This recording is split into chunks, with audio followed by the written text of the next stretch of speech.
Viewers வணக்கம் and welcome to SSK Tamil YouTube channel.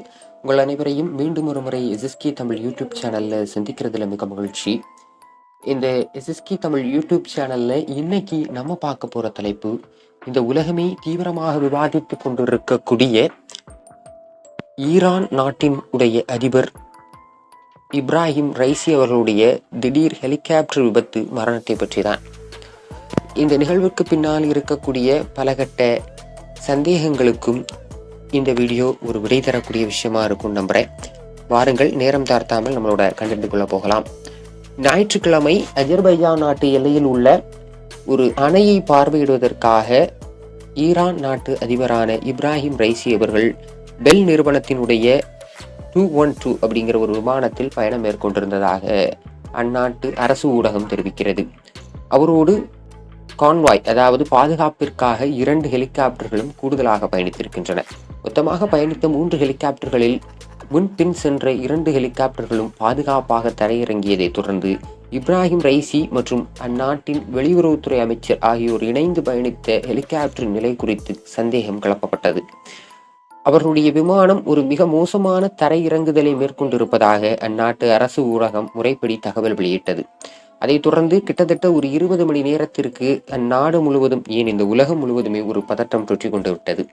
பின்பு நேற்று, அதாவது திங்கட்கிழமை காலை அளவில் அவருடைய மரணம் அதிகாரப்பூர்வமாக அறிவிக்கப்பட்டது. மேலும் அவரோடு பயணித்த அந்நாட்டின் வெளியுறவுத்துறை அமைச்சர் உட்பட 9 பேரும் இந்த விபத்தில் மரணமடைந்ததாக அந்நாட்டு அரசாங்கம் செய்தி வெளியிட்டிருந்தது. உலகம் முழுவதுமே துக்கம் அனுசரிக்கப்பட்டு வருகிறது. இந்தியா கூட, அதாவது இன்று செவ்வாய்க்கிழமை மே 21 அன்று முழு நேர துக்கத்தை அனுசரிப்பதாக தெரிவித்திருக்கிறது.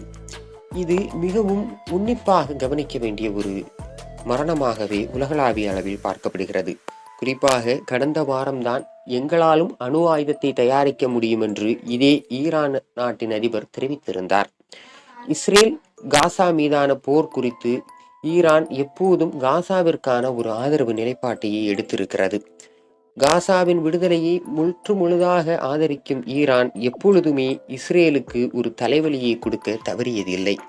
இந்த சூழலில் இஸ்ரேலின் மொசாத் உளவு அமைப்பு அல்லது அமெரிக்காவின் CIA உளவு அமைப்பு தான் திட்டமிட்டு இப்ராஹிம் ரைசியை கொலை செய்ததாக தகவல்கள் பரப்பப்படுகின்றன. ஆனால் இதை திட்டவட்டமாக அமெரிக்காவும் இஸ்ரேலும் மறுத்துவிட்டன. ஏற்கனவே அந்நாட்டினுடைய இராணுவ தளபதியாக இருந்த சுலைமானியை 2021 ஆண்டிலேயே அமெரிக்க உளவு அமைப்பான CIA ட்ரோன் தாக்குதல் மூலம் கொலை செய்திருந்தது குறிப்பிடத்தக்கது. அதே நேரம் இதுபோல விமான விபத்துக்கள் மற்றும் ஹெலிகாப்டர் விபத்துகளில் உயிரிழக்கக்கூடிய தலைவர்களின் நிலையும் கவனிக்க செய்கிறது. குறிப்பாக இந்தியாவில் இந்திய முன்னாள் பிரதம மந்திரி ராஜீவ்காந்தி அவர்களுடைய சகோதரரான சஞ்சய் காந்தி அவர்கள் தான் ஓட்டி சென்ற விமானத்தையே விபத்திற்குள்ளாக்கி உயிரிழந்து போனார் என்கிற செய்தி பல ஆண்டுகளுக்கு முன்பே இந்தியாவை மிகவும் துயருக்குள்ளாழ்த்தியது. மேலும் கடந்த 2009 ஆண்டு நமது அண்டை மாநிலமான ஆந்திராவின் முதலமைச்சர் திரு OS ராஜசேகர ரெட்டி அவர்களுடைய மரணமாக இருக்கட்டும், அதே நேரத்தில் கடந்த 2021 ஆண்டு இந்திய முப்படைகளின் முதல் தலைமை தளபதியாக பதவியேற்று இருந்த பிபின் ராவத் அவர்களுடைய திடீர் மரணமாக இருக்கட்டும், ஹெலிகாப்டர்களின் மீதான தரத்தின் கேள்வியை இன்னும் ஆழமாக செலுத்துகின்றன. அதே நேரத்தில் OS ராஜசேகர ரெட்டி உயிரிழந்த பெல் நிறுவனத்தின் அதே வகையிலான ஹெலிகாப்டரில் தான் ஈரானிய அதிபரும் பயணித்திருக்கிறார் என்பதும் குறிப்பிடத்தக்கது. நிறுவனத்தின் தயாரிப்பான இந்த பெல் ஹெலிகாப்டர்கள் உலகளாவிய அளவில் பயன்படுத்தப்படுகின்றன. இருந்த போதிலும் திரு இப்ராஹிம் ரைசி அவர்கள் பயன்படுத்திய ஹெலிகாப்டரில் என்னவித கோளாறு ஏற்பட்டது என்பது குறித்து இதுவரை சரியான தகவல் கிடைக்கப்பெறவில்லை. முதல்கட்ட தகவல்களின்படி மிக மோசமான வானிலையே அவருடைய மரணத்திற்கு காரணமாக அமைந்திருக்கிறது என்று சொல்பவர்கள் இருக்கிறார்கள்.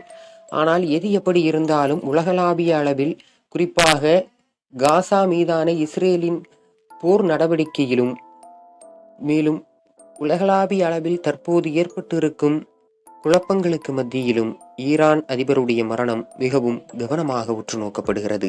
அதே நேரம் ஈரானால் தயவுபட்டு இயங்கிக் கொண்டிருந்த பல அமைப்புகளும் கிளர்ச்சி அமைப்புகளும் கலக்கத்தில் இருப்பதை மறுப்பதற்கில்லை.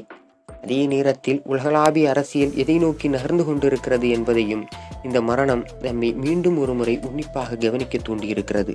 அதே நேரம் கடந்த வாரத்தில்தான் இந்தியா ஈரான் உடன் சபகர் துறைமுகத்திற்கான ஒப்பந்தத்தை மேலும் 10 ஆண்டுகளுக்கு ஒரே தவணையில் நீடித்திருப்பதும் குறிப்பிடத்தக்கது. இந்தியாவும் இப்ராஹிம் ரைசி அவர்களுடைய மரணத்திற்கு தனது ஆழ்ந்த இரங்கலை தெரிவித்திருப்பதும் குறிப்பிடத்தக்கது. இது எப்படி இருந்தாலும் இனி வரப்போகின்ற காட்சிகளை காத்திருந்துதான் பார்க்க வேண்டியுள்ளது. ஒரு இன்ட்ரெஸ்டிங்கான வீடியோவில் உங்களை வந்து சந்திக்கிறேன். Until then, this is Key signing off. நன்றி, வணக்கம்.